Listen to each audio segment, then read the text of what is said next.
ભાણવડ પંથકમાં એક જ દિવસમાં 7 અબોલા જીવોના રેસ્ક્યુ કરાયા છે, જેમાં એનિમલ લવર્સ ચેરિટેબલ ટ્રસ્ટ દ્વારા હાઇડ્રોલિક એમ્બ્યુલન્સ મારફતે આ કામગીરી કરવામાં આવી હતી.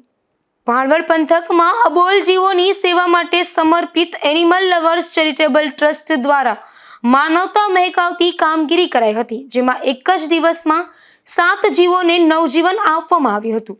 આ ટ્રસ્ટની ટીમે ભાણવડના મફતિયાપરા વિસ્તારમાં કૂવામાં ખાબકી એક ગાયને સલામત રીતે બહાર કાઢી હતી, જ્યારે રૂપામોરાવાડી વિસ્તારમાં છેલ્લા 4 દિવસથી કૂવામાં મોત સામે ઝઝૂમતું એક બિલાડીનું પણ દિલધડક રેસ્ક્યુ કર્યું હતું. આ ઉપરાંત ગડુ ગામ પાસેથી એક ઘાયલ મોર અને અન્ય સ્થળોએથી 4 સાપને રેસ્ક્યુ કરી સુરક્ષિત સ્થળે ખસેડાયા હતા.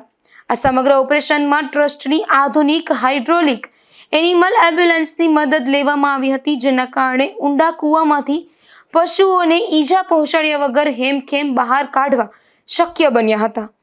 આ સેવા કાર્યમાં ટ્રસ્ટના અશોકભાઈ ભટ્ટ, હરીશભાઈ વાઘેલા, લક્ષેશભાઈ વાણિયા, વિશાલ ભરવાડ અને રામભાઈ ભરવાડ જોડાયા હતા. આનંદ પોપટ, ગુજરાત ન્યૂઝ, ભાણવડ.